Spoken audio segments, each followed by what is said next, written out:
Everyone, welcome back to home tutor. आज की इस वीडियो में हम करने वाले हैं कक्षा 9 के संस्कृत विषय के पाठ 7 सिकता सेतु का अभ्यास कार्य।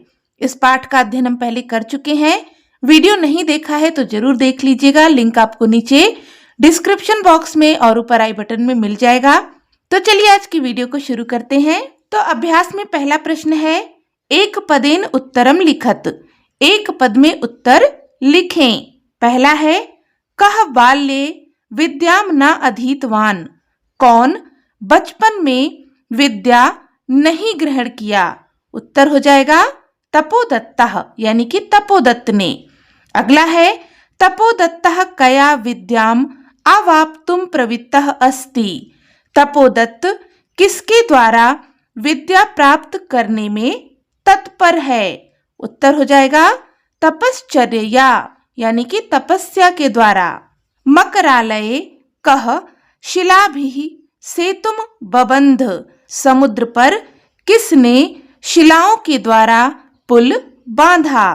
तो यहाँ पर उत्तर होगा रामः, यानी कि राम ने। मार्ग भ्रांतः संध्याम कुत्र उपैति। मार्ग भटका हुआ संध्या को कहाँ लौट कर आता है? उत्तर हो जाएगा गृहम, यानी घर को। पुरुषः सिकताभिः किम करोति। पुरुष रेत से क्या करता है? तो यहाँ पर उत्तर हो जाएगा सेतु निर्माणम, यानी कि पुल का निर्माण। प्रश्न संख्या 2 है, अधोलिखिता नाम प्रश्ना नाम उत्तराणि संस्कृत भाषया लिखत। नीचे लिखे प्रश्नों के उत्तर संस्कृत भाषा में लिखें। पहला है, अनधीतः तपोदत्तः कहि गर्हितो अभवत। ना पढ़ा हुआ तपोदत्त किसके द्वारा अपमानित हुआ? तो यहाँ पर उत्तर होगा अनधीतः तपोदत्तः सर्वैः कुटुम्बिभिः मित्रैः ज्ञातिजनैः च गर्हितो अभवत। ना पढ़ा हुआ तपोदत्त सभी परिवारजनों के द्वारा, मित्रों के द्वारा और जान पहचान के लोगों के द्वारा या बंधु बांधवों के द्वारा अपमानित हुआ। तपोदत्तः केन प्रकारेण विद्वाम वाप्तुम प्रवृत्तो अभवत। तपोदत्त किसके द्वारा विद्या प्राप्त करने के लिए तत्पर हुआ? तो यहाँ पर उत्तर हो जाएगा तपोदत्तः तपश्चर्या विद्याम वाप्तुम प्रवृत्तो अभवत। तपोदत्त तपस्या के द्वारा विद्या प्राप्त करने के लिए तत्पर हुआ। अगला है, तपोदत्तः पुरुषस्य काम चेष्टाम दृष्ट्वा अहसत। तपोदत्त पुरुष की किस चेष्टा को देखकर हंसा? उत्तर हो जाएगा तपोदत्तः पुरुषस्य सिकताभिः सेतु निर्माण प्रयासम दृष्ट्वा अहसत। तपोदत्त पुरुष की रेत के द्वारा पुल बनाने के प्रयास को देखकर हंसा। तपोमात्रेण विद्याम प्राप्तुम तस्य प्रयासः कीदृशः कथितः। तपस्या मात्र से विद्या की प्राप्ति करने का उसका जो प्रयास था उसे किस प्रकार कहा गया है या किस प्रकार का बताया गया है? तो यहाँ पर उत्तर हो जाएगा तपोमात्रेण विद्याम प्राप्तुम तस्य प्रयासः सिकताभिः सेतु निर्माण प्रयासः कथितः। तपस्या मात्र से विद्या प्राप्त करने के उसके प्रयास को रेत से पुल बनाने के प्रयास के समान बताया गया है। यानी कि वो जो चाहता था कि मैं सिर्फ तपस्या करके ही विद्या को प्राप्त कर लूं, तो उसका यह प्रयास ऐसे ही था जैसे कि नदी पर बालू से सेतु का निर्माण करना। अगला है, अन्ते तपोदत्तः विद्याग्रहणाय कुत्र गतः। अंत में तपोदत्त विद्या प्राप्त करने के लिए या विद्या ग्रहण करने के लिए कहाँ गया? उत्तर हो जाएगा अन्ते तपोदत्तः विद्याग्रहणाय गुरुकुलम गतः। अंत में तपोदत्त विद्या ग्रहण करने के लिए गुरुकुल को गया। प्रश्न संख्या 3 है, भिन्न वर्गीयम पदम चिनुत। भिन्न वर्ग वाले पद को चुने। यहाँ पर उदाहरण दिया गया है, जैसे कि अधिरोढ़ुम गंतुम सेतुम निर्मातुम। तो इसमें भिन्न वर्ग वाला पद है सेतुम। इसी प्रकार से यहाँ पर हमें जो पद दिए गए हैं इसमें से भिन्न वर्ग वाले पद को चुनना है। पहला है निःश्वासस्य यानी कि सांस लेकर, चिंतय यानी कि सोचो, विमृश्य यानी कि विचार करके, उपेत्य यानी कि जा करके। तो इनमें भिन्न वर्ग वाला पद है चिंतय, क्योंकि ये तीनों शब्द लेप प्रत्यय से बने हुए हैं, लेकिन चिंतय ये लोट लकार के मध्यम पुरुष के एक वचन का पद है। फिर है विश्वस्मि यानी कि विश्वास करता हूँ, पश्यामि देखता हूँ, करिष्यामि करूँगा, अभिलाषामि इच्छा करता हूँ। तो इसमें भिन्न वर्ग वाला पद होगा करिष्यामि, क्योंकि ये भविष्य काल का पद है और ये बाकी तीनों ये वर्तमान काल के पद हैं। अगला है तपोभी यानी कि तपस्या के द्वारा, दुर्बुद्धि यानी कि दुष्ट बुद्धि, सिकताभी यानी कि रेत के द्वारा और कुटुम्बिभी यानी कि कुटुंब जनों के द्वारा या परिवार के द्वारा। तो यहाँ पर भिन्न वर्ग वाला पद है दुर्बुद्धि, क्योंकि ये प्रथमा विभक्ति का पद है और बाकी ये तीनों पद ये तृतीया विभक्ति के पद हैं। प्रश्न संख्या 4 है, रेखांकितानि सर्वनाम पदानि कस्मै प्रयुक्तानि। रेखांकित सर्वनाम पद किसके लिए प्रयुक्त हुआ है? तो यहाँ पर हमें कुछ वाक्य दिए गए हैं और इनमें आप देख सकते हैं कुछ सर्वनाम पदों को रेखांकित किया गया है और हमें बताना है जो रेखांकित पद है यह किसके लिए प्रयोग हुआ है। पहला है अलम अलम तव श्रमेण, अपना प्रयास मत करो।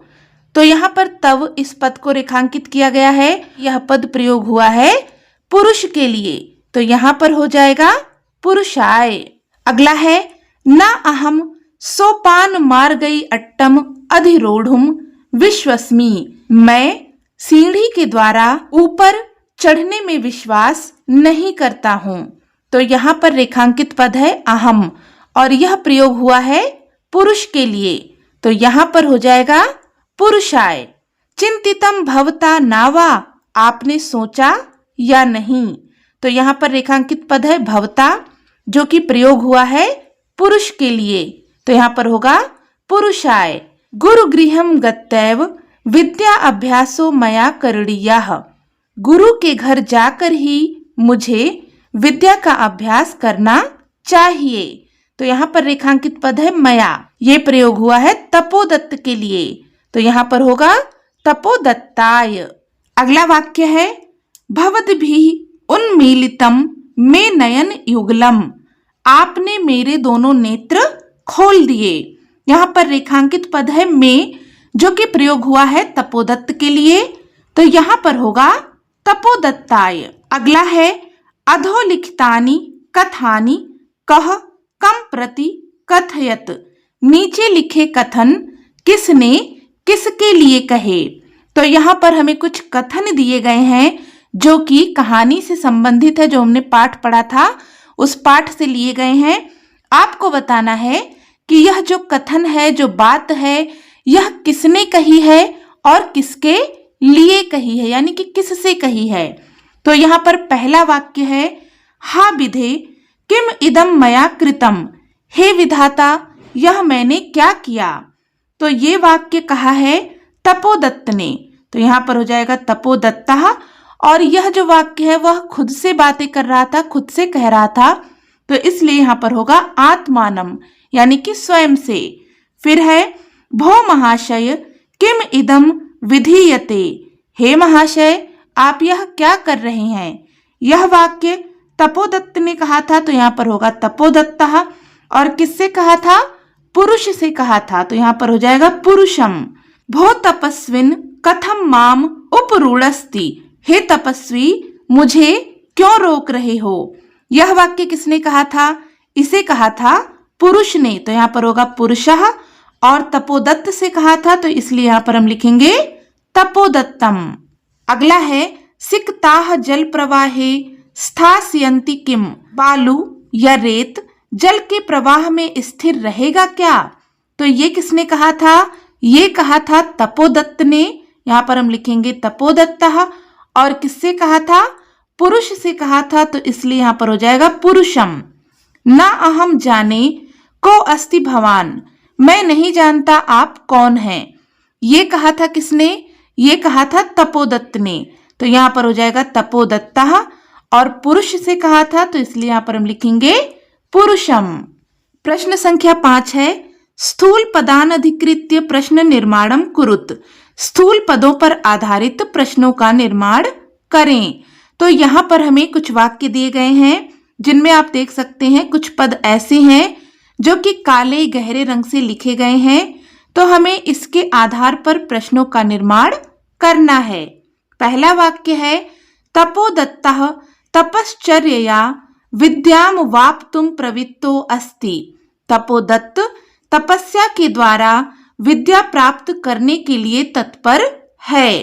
तो जब हम प्रश्न का निर्माण करेंगे, प्रश्न बनेगा तपोदत्त किसके द्वारा विद्या प्राप्त करने के लिए प्रवृत्त है। संस्कृत में हो जाएगा तपोदत्तः कया विद्याम वाप्तुम प्रवृत्तो अस्ति, तपोदत्तः कुटुम्बिभिः मित्रैः गर्हितः अभवत्, तपोदत्त परिवारजनों के द्वारा, मित्रों के द्वारा अपमानित हुआ। यहाँ पर स्थूल पद है तपोदत्तः। प्रश्न बनाएंगे तो होगा कौन परिवार के द्वारा और मित्रों के द्वारा अपमानित हुआ। संस्कृत में हो जाएगा कः कुटुम्बिभिः मित्रैः गर्हितः अभवत्। अगला है पुरुषः नद्यां सिक्ताभिः सेतुं निर्मातुं प्रयतते, पुरुष नदी में बालू से पुल निर्माण करने का प्रयत्न करता है। प्रश्न बनाएंगे तो हो जाएगा पुरुष किसमें या कहाँ रेत से पुल का निर्माण करने का प्रयास करता है। संस्कृत में हो जाएगा पुरुषः कुत्र या फिर कस्याम सिक्ताभिः सेतुं निर्मातुं प्रयतते, तपोदत्तः अक्षर ज्ञानम विनयव वैदुष्यम वाप्तुम अभिलषति, तपोदत्त अक्षर ज्ञान के बिना ही विद्वता को प्राप्त करना चाहता है। तो यहाँ पर स्थूल पद है अक्षर ज्ञानम, इसकी जगह पर जब हम प्रश्न बनाएंगे तो हो जाएगा तपोदत्त किसके बिना विद्वता को प्राप्त करना चाहता है। संस्कृत में हो जाएगा तपोदत्तः किम विनयव वैदुष्यम वाप्तुम अभिलषति, तपोदत्तः विद्या अध्ययनाय गुरुकुलम अगच्छत, तपोदत्त विद्या प्राप्त करने के लिए गुरुकुल को गया। तो यहाँ पर स्थूल पद है विद्या अध्ययनाय, इसकी जगह पर जब हम प्रश्न का निर्माण करेंगे तो हो जाएगा तपोदत्त किसके लिए गुरुकुल में गया। संस्कृत में हो जाएगा तपोदत्तः किमर्थम गुरुकुलम अगच्छत।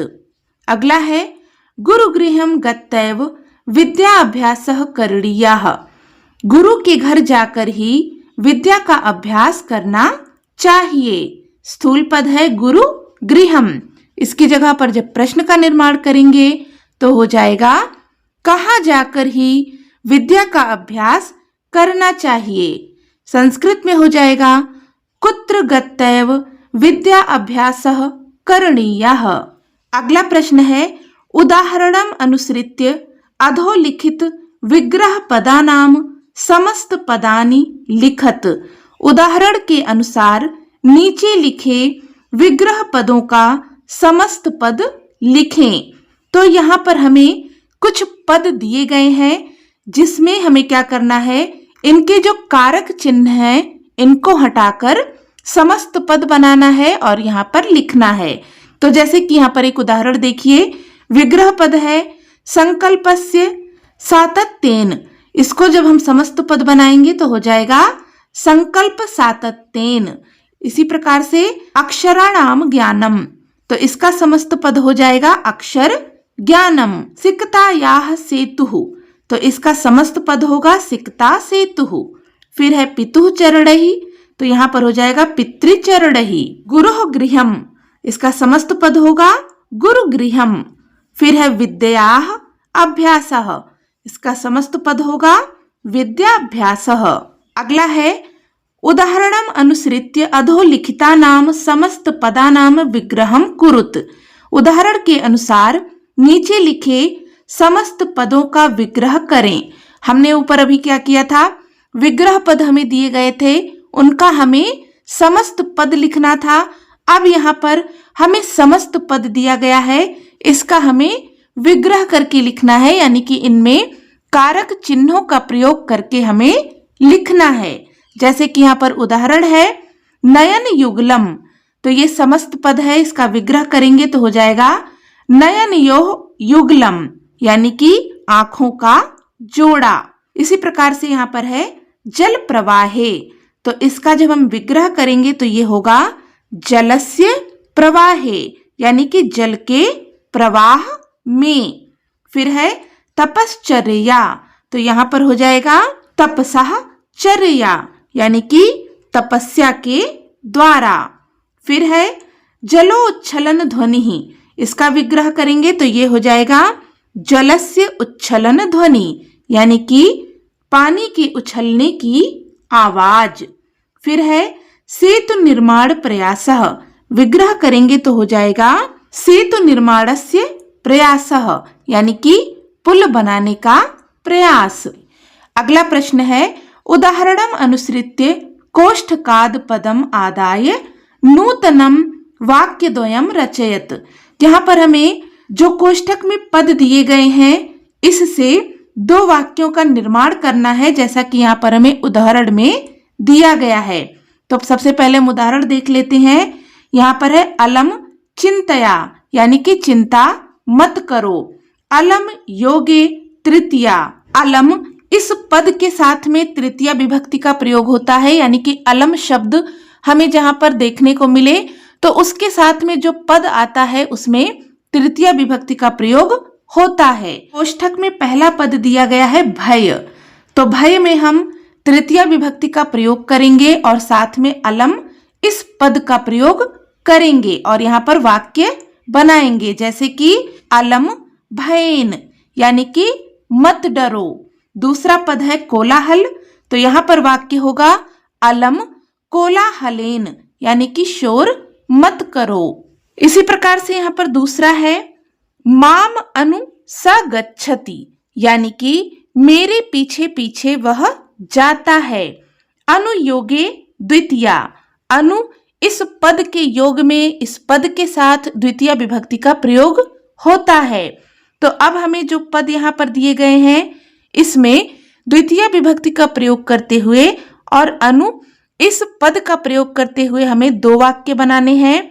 तो यहाँ पर हम बनाएंगे पहला वाक्य गृहम अनु जलाशयम अस्ति, घर के पीछे जलाशय है। फिर है पर्वत, तो यहाँ पर हम वाक्य बनाएंगे पर्वतम अनु ग्रामः अस्ति, पर्वत के पीछे गांव है। अगला है अक्षर ज्ञानम विनैव वैदुष्यम प्राप्तुम अभिलषसि, अक्षर ज्ञान के बिना ही विद्वता को प्राप्त करने की इच्छा करता है। तो यहाँ पर बिना योगे द्वितीया, बिना ये पद जहाँ पर हमें मिलेगा उसके साथ में जो पद आएगा उसमें द्वितीय विभक्ति का प्रयोग होता है और हमें यहाँ पर वाक्य बनाने हैं। कोष्ठक में दो पद दिए गए हैं, पहला पद है परिश्रम, तो इसमें हम वाक्य बनाएंगे इसका प्रयोग करते हुए परिश्रमम बिना कार्यम न सिद्धयति, परिश्रम के बिना कार्य सिद्ध नहीं होते हैं। अगला पद है अभ्यास, तो यहाँ पर हम वाक्य बनाएंगे अभ्यासम बिना सफलता न लभ्यते, अभ्यास के बिना सफलता प्राप्त नहीं होती है। फिर है संध्याम यावत गृहम उपैति, संध्या होने तक घर आ जाता है।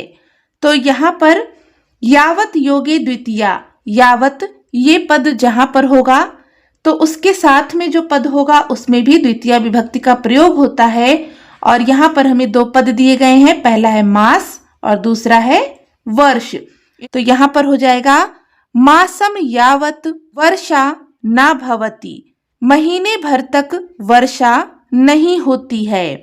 फिर है वर्ष, तो यहाँ पर वाक्य हो जाएगा वर्षम यावत विद्या अध्ययनम कुरु, वर्ष भर तक विद्या अध्ययन करो। तो इस प्रकार से हमने यहाँ पर इस पाठ का अभ्यास कार्य पूरा कर लिया है। इस पाठ से संबंधित कोई भी डाउट हो तो आप कमेंट करके पूछ सकते हैं। और अगर आपको ये वीडियो हेल्पफुल लगी हो तो प्लीज़ इसे लाइक करें, शेयर करें और चैनल पर पहली बार विजिट कर रहे हैं तो सब्सक्राइब भी कर लें।